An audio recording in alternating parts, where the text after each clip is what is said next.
Jagdeep Dhankhar resigns. How is India's Vice President elected? The sudden resignation of Vice President Jagdeep Dhankhar from his post on Monday evening, also day one of Parliament's monsoon session, has generated a buzz in political circles.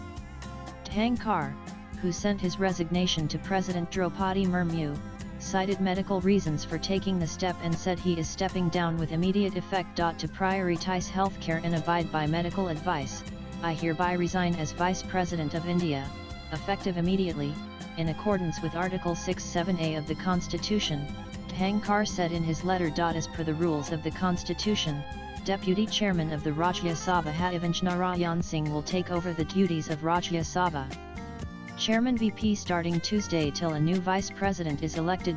Following Dhankhar's resignation, the position of Vice President of India, who also serves as the Rajya Sabha's chairman, is now vacant, paving the way for a closely watched and potentially high-stakes election in the days ahead. Here is how the VP is elected in India. Who elects the Vice President of India? The Vice President is elected by an electoral college, which consists of the members of the Lok Sabha and Rajya Sabha, both elected and nominated members. Who can be elected as India's Vice President? A person cannot be elected as Vice President unless he is a citizen of India, has completed the age of 35 years, and is qualified for election as a member of the Council of State's Rajya Sabha.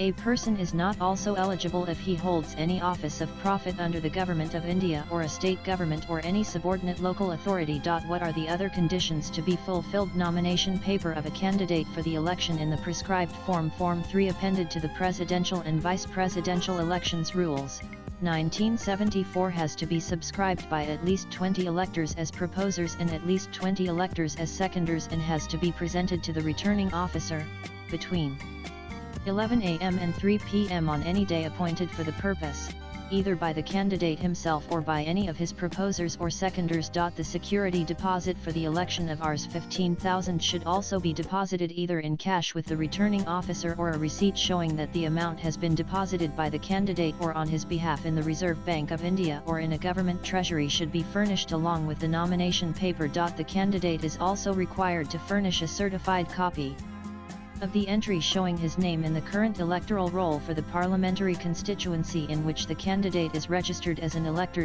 Who conducts the election to the office of Vice President of India? Under Article 324 of the Constitution of India, the authority to conduct elections to the office of Vice President is vested in the Election Commission of India. What is the term of the office of the Vice President? The Vice President holds office for a term of 5 years from the date on which he enters upon his office. However, notwithstanding the expiration of his term, he shall continue to hold office until his successor enters upon his office.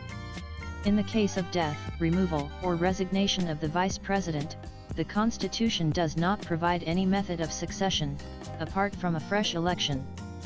However, in such event, the Deputy Chairman can function as the Chairman of the Rajya Sabha. What electoral system process is adopted for the elections? Per Article 661 of the Constitution of India, the election of the Vice President shall be held in accordance with the system of proportional representation by means of single transferable vote, and the voting at such election shall be by secret ballot. Each MP ranks the candidates in order of preference 1, 2, 3, etc. A prospective candidate must secure at least 20 proposers and 20 seconders from among MPs to file a valid nomination. A security deposit of Rs 15,000 is also required. To win, a candidate must obtain a majority of the valid votes cast, meaning more than half. If no one meets this quota based on first preference votes, the candidate with the fewest votes is eliminated, and their votes are redistributed according to the voters' next preferences. This process continues until a candidate surpasses the required threshold. The Election Commission must hold a fresh election promptly, preferably within 60 days of the position becoming vacant. Who is appointed the returning officer? Assistant returning officer for the election by convention, the Secretary General, Lok Sabha, or the Secretary General, Rajya Sabha, is appointed as the returning officer, by rotation. 2 other senior officers of the Lok Sabha Rajya Sabha Secretariat are appointed as the assistant returning officers.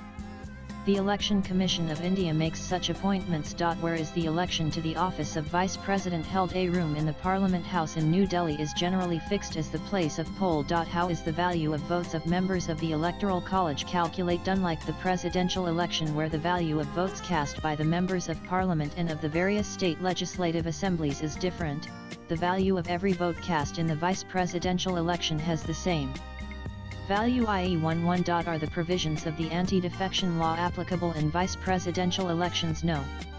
Members of the Electoral College can vote according to their choice and are not bound by any party whip. The voting is by secret ballot. Is the winner in a vice presidential election elected on the basis of obtaining simple majority or by securing a specified quota of votes? As the vice presidential election is held in accordance with the system of proportional representation by means of single transferable vote, every elector has as many preferences as candidate contesting the elections. The winning candidate has to secure the required quota of votes to be declared elected, is 50% of the valid votes cast plus 1. What is the procedure of counting in a vice presidential election? How is the quota of votes to be secured by the winning candidate determined? After the valid ballot papers are segregated from the invalid ones, the valid ballot papers are distributed among the contesting candidates on the basis of first preference marked on each of them for those candidates. The number of votes which each contesting candidate gets in this process is ascertained. The total number of valid votes secured by all contesting candidates is then ascertained by adding together the number of votes secured by each of them. This is the first round of counting. For ascertaining the quota sufficient to secure the return of a candidate, the total number of valid votes cast at the election as ascertained in the first round of counting is then divided by 2, and 1 is added to the quotient so obtained, ignoring the remainder, if any. The number so determined is the quota which a candidate should secure to be declared elected. If the total value of the votes credited to any candidate at the first count is equal to, or greater than the quota sufficient to secure the return of a candidate, he is declared elected by the returning officer. If, however, after the first round of counting, no candidate secures the requisite quota, then the counting proceeds on the basis of a process of elimination and exclusion, whereby the candidate credited with the lowest number of votes is excluded and all his ballot papers are distributed among the remaining continuing candidates on the basis of the second preferences marked thereon. The ballot papers on which second preference is not marked is treated as exhausted ballot papers and shall not be further counted, even if the third or subsequent preferences are marked thereon. If no candidate secures the requisite quota, then the process of counting will continue on the same basis of elimination and exclusion, till a candidate secures the required quota of votes. In case, even after the exclusion of the candidates receiving the lowest number of votes, no candidate secures the requisite quota and ultimately one candidate remains as the lone continuing candidate, he is declared elected even if he has failed to secure the quota sufficient to secure the return of a candidate. At an election where there are only 2 contesting candidates, the result of election will be known after the first round of counting itself. The candidate who has secured more number of votes than the other candidate shall be declared elected, as he has obviously secured the quota, i.e. 50% of valid votes cast plus 1. Can the results of the election to the office of Vice President be challenged? An election to the office of the Vice President can be called in question by means of an election petition presented to the Supreme Court. Such election petition should be presented by a candidate or 10 or more electors joined together, and may be presented at any time after the date of publication of the declaration containing the name of the returned candidate at the election under Section 12 of the Presidential and Vice Presidential Elections Act, 1952. But not later than 30 days from the date of such publication. Swipe left for next video. Can a former VP contest again? Yes. The Indian Constitution does not restrict the number of terms a person can serve as Vice President. A former Vice President is fully eligible to contest again, whether immediately after completing a term or after a gap.